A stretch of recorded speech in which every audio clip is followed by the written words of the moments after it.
acid transport, guys? Because it doesn't require ATP? Good. We don't need ATP to get the molecule to move, right? This would be simple diffusion or osmosis. We don't need ATP. Diffusion involves small hydrophobic molecules, small pore molecules or gases. Osmosis is the movement of water. Both are moving down their concentration gradient. Okay? What does that mean, moving down concentration gradient? That is not as like saturated. It's not as So if I say something's moving down its concentration gradient, is it moving from where there's more or to less or less to more? more to less. Okay, good. So let's say I have a semi-permeable membrane. I have 10% glucose here and 5% glucose here. And glucose can move. Which way is glucose going to move? To your left. Yeah, so it's going to move from here to here. Okay, so that's simple diffusion. This is moving down its concentration gradient. So a molecule is going to move from where it's highly concentrated to where it's least concentrated. I call it moving down a concentration gradient. Okay, how fast are these molecules going to move? It depends on the concentration difference, right? What if this was 10, or let me see, what if this was 30 and 5?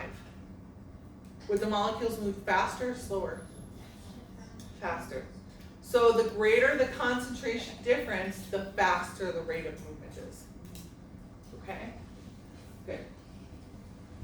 Classic example, sugar or salt in a beaker, right?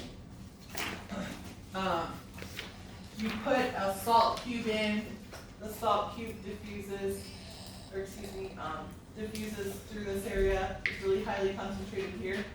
It's low concentration here, nothing is here. So it's going to diffuse out throughout the solution until what happens? What do we call this? Until we hit equilibrium, right? Okay. So diffusion is movement of a molecule from where it's highly concentrated to where it's least concentrated until equilibrium. What is osmosis then? What is osmosis? Movement of water from where water's highest to where water's lowest, right? I'm gonna write these on the board here. So what is diffusion again? Movement, MVT, of a molecule from where it's highly concentrated. So the brackets means concentration. From where it's highly concentrated to where it's least concentrated, right? Does that make sense? Is that true? What is osmosis then? Passive movement of water. Osmosis is movement of water, right?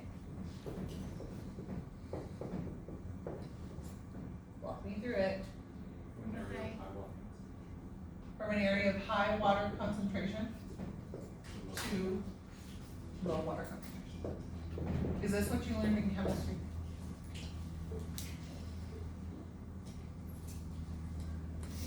Osmosis is movement of water from where there's a lot of water to where there's a little amount of water. Okay.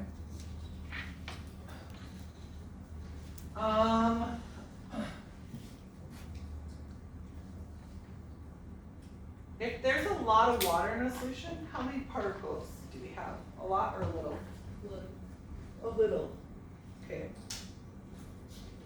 I'll prove it to you. So if we have a lot of water, we have a little amount of particles.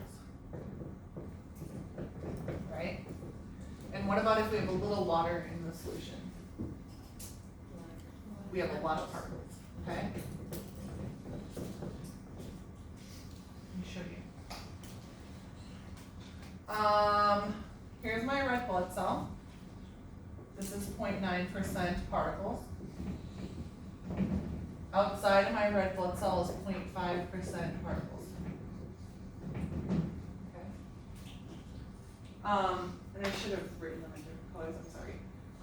If I have 0.9% particles and I have 100% of solution, how much water do I have?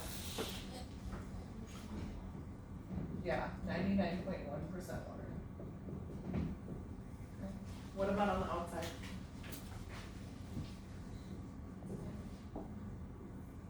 5%. Do you see how I did that? I said, okay, well, this has to equal 100%. We have 0.5% particles, we have to have 99.5% water. Add them up, that equals 100. The outside, or the inside of the cell, 0.9% is particles, so we have 99.1% water. So based off of the water, which way is water gonna go? Water moves from where it's highest to where it's lowest, right? Okay, so it's gonna move in or out? In. Into the cell, perfect, so water is gonna move in. Now look at the particle concentration. Is water moving to the side with more particles? Yes. It is, okay? So if you have more particles, you have less water. That's how it works, okay? More particles, less water. Water is always gonna move to that side. So the shortened version is osmosis is movement of water to the side with more particles. Osmosis is movement of water to the side with more particles. Why? Water always wants to dilute the side with more particles. That's how water behaves, right? It gets sucked into that side. You said more particles equals more or less water? Sorry. Less water. Less water. If you have more particles and you're making up a solution, theoretically you have to have less water, right?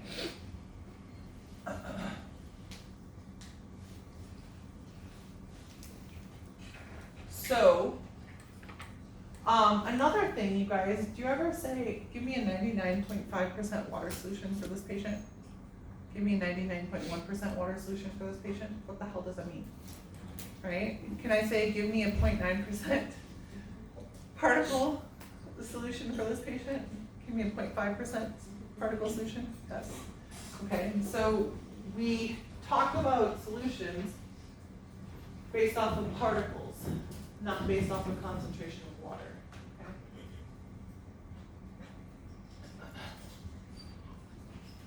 Okay, good.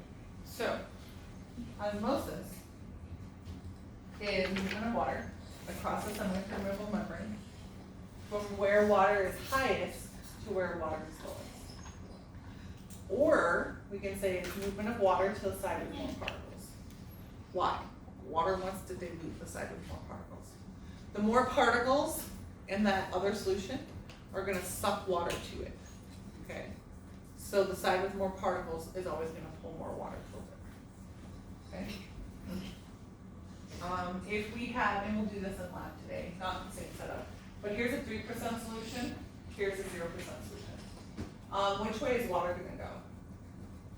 So let me remind you, sodium chloride can't move across this membrane, otherwise it would, but water can move. So in the examples that I give you for a lecture exam or lab exam, that's going to be water moving. So which way does water move? Inside. Why does water get pulled to the inside? Less water inside, more particles inside. Right? Good. How do we make up a 3% solution, guys? What do you think? Do you remember? 3 grams. Good. 3% solution.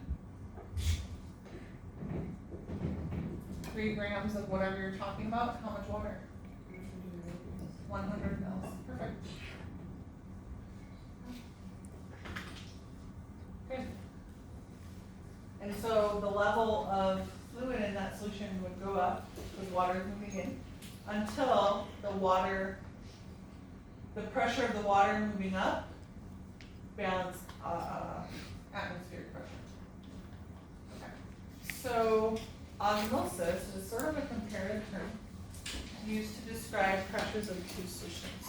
Okay. So we're going to talk about when we use osmolarity and when we use tonicity. Osmolarity is used when you're comparing two separate solutions. So you're gonna say solution 1 is hyperosmotic to solution 2, or solution 2 is hypoosmotic to solution 1, or they're isoosmotic, okay? What does hyper mean? Kapal. More or less? More. More. Osmotic, I want you to think particles, okay? So hyperosmotic means more particles. Isoosmotic? Iso, Same. Equal. equal, same amount of particles, right? Isoosmotic, same amount of particles. Okay, what does hypo mean? Less or Less. equal. So hypoosmotic, less particles. Okay, good. So, let's do this one.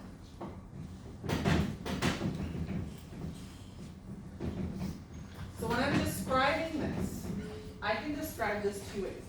When you're using osmolarity, like isoosmotic, hyperosmotic, etc., you're always talking about one solution compared to another solution. Okay, that's how you use osmolarity correctly. So I can say what? If I'm talking about this solution comparing it to this solution, what can I tell you? Is this more or less particles in this? It's less. Less. So the solution is what? Hypoosmotic. Good. Hypo, less particles.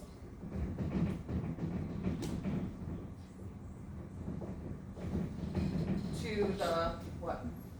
Say that's a red blood cell. Perfect. So I'm saying the outside solution is hypoosmotic to the red blood cell. Right? What about if I wanted to talk about the red blood cell compared to the solution? Does this have more or less particles in it? More. So hyper. Hyperosmotic. The cell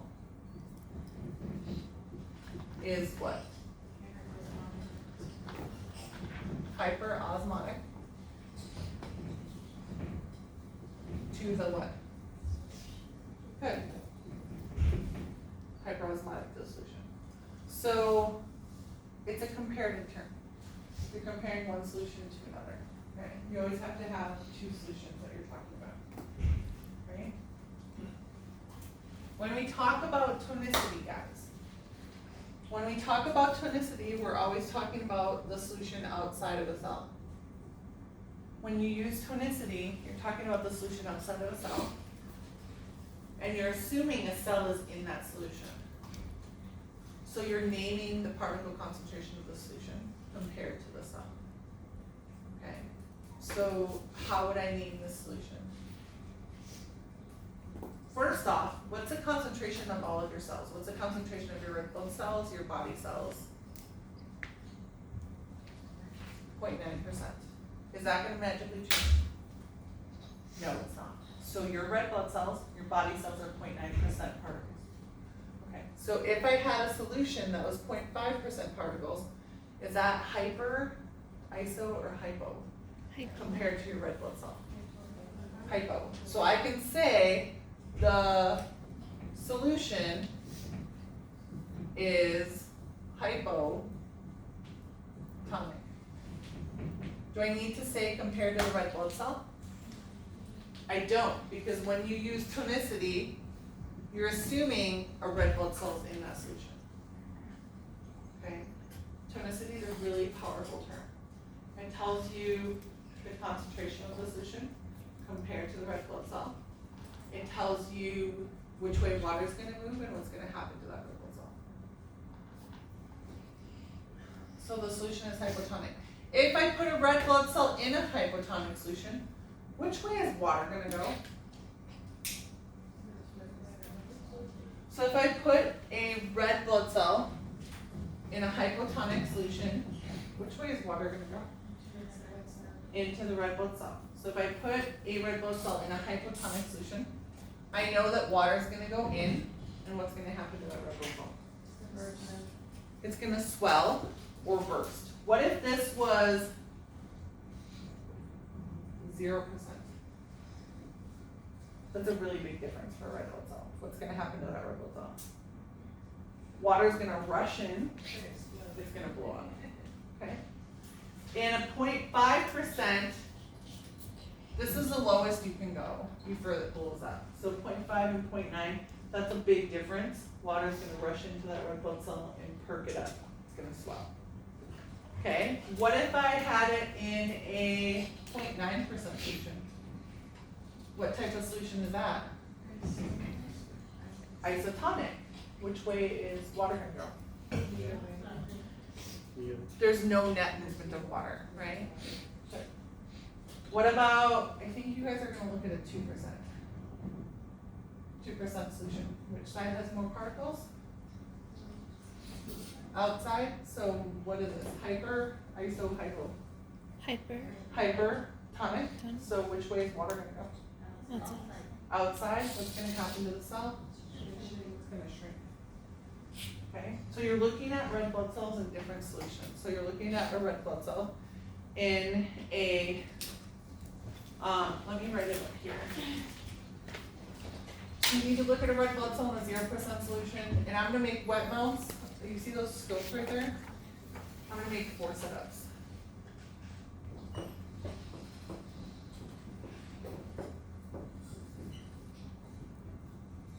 Okay, you need to look at them, not so great. I have pictures too that I'll show you in a second, so you're gonna look at these in lab. I'll hand out the worksheet on Wednesday. Osmotic pressure is a pressure derived from particles in a solution. These particles influence the movement of water. The side with more particles is going to pull water towards it. Okay? So based off of this, these concentrations, which one has the highest amount of particles? The 2%. Which one has the highest amount of particles? 2%. How did we make the 2%? 2 grams and 100 mils. Okay. So because this has the highest amount of particles, this has the highest osmotic pressure. Okay?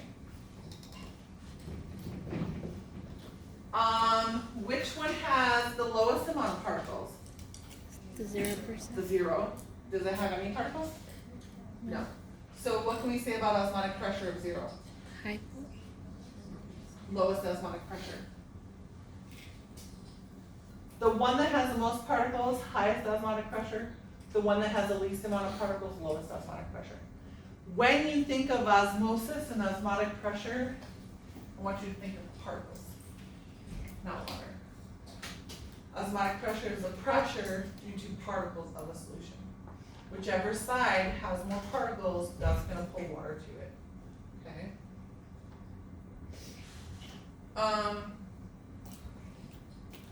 Take a look at red blood cells. So if the microscopes don't look as great as you think, look at these. So, whoops, this is isotonic. So these are red blood cells in a what solution? You guys should be able to tell me this. It's an isotonic solution, but what's the concentration if it's isotonic? What's the concentration of your red blood cell? 0.9%. So what's the concentration of the solution? 0.9%. So when you look at the microscopes over there, I want you to start with the 0.9%. Okay? Because that's what they look like normally. These two solutions, are they hyper or hypotonic? Hypo. Water went into the cell and caused them to swell or blow up, so the solution had to be more or less particles. Less particles, right? Because water moved into the cell, so 0.9 had to be higher than the solution, so water moved in. Right? The only way you're going to get them to swell is if water moves in. The only way you're going to get water to move in is if the red blood cell has more particles than the outside solution. So this has to be less than 0.9. So a hypotonic solution means that the solution is less than 0.9 particles. This is a 0.5. This is a 0%. 0.5 they should swell. 0% they should burst. So don't look at the 0. Well, you can look at the 0%. Don't look at the 0% first, because you're not going to see any red blood cells. People will say, "Oh, I can't see the red blood cells in the 0%."